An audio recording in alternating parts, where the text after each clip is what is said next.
Do you hear that?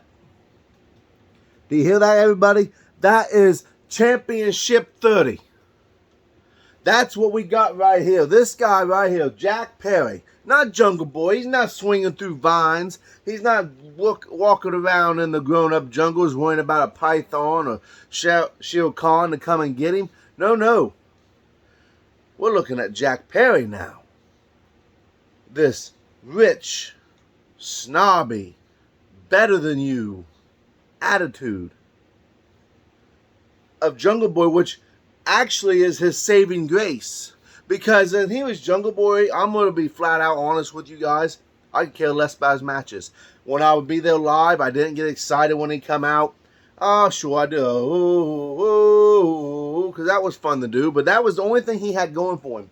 Now he's in the rings with legends like RVD. Now he's taunting the original FTW champion, Taz.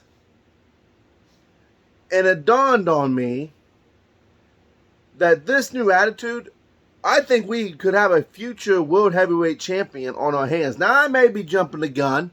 I may be getting too excited. I may be thinking too far ahead. But when you look at what he's doing, you look about the in-ring work. I mean, he fought RVD last night. And the best spot in the match to me, which I thought was kind of funny because I put myself in that situation. He rolls out, he fades out of the ring.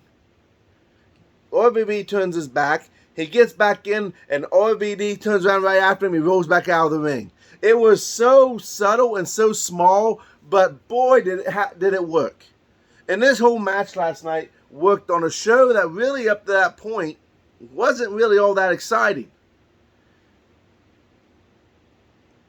What I would like to see, until eventually Hook comes after that title again, I would love to see, and tell me if I'm right or wrong,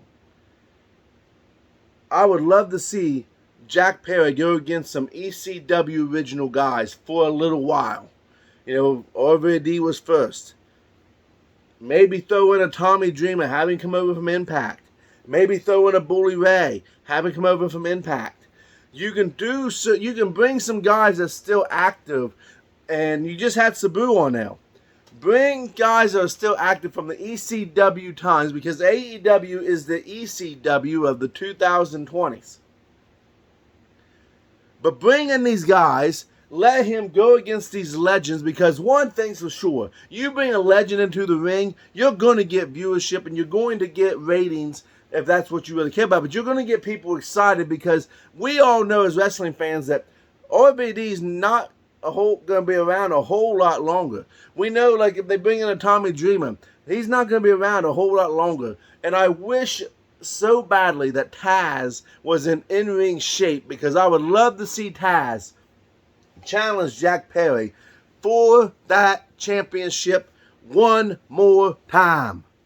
Taz, the submission, well, he's not the submission magician.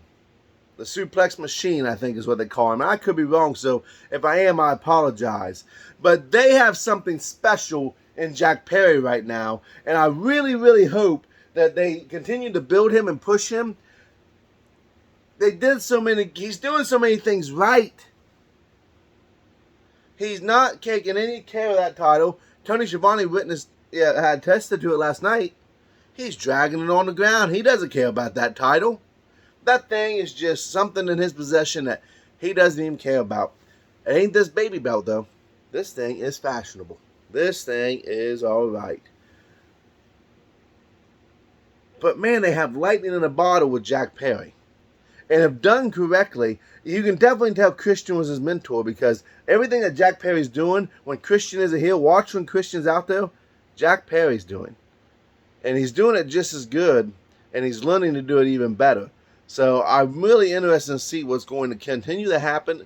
And if they do things right, he could easily challenge CM Punk for his real AEW championship.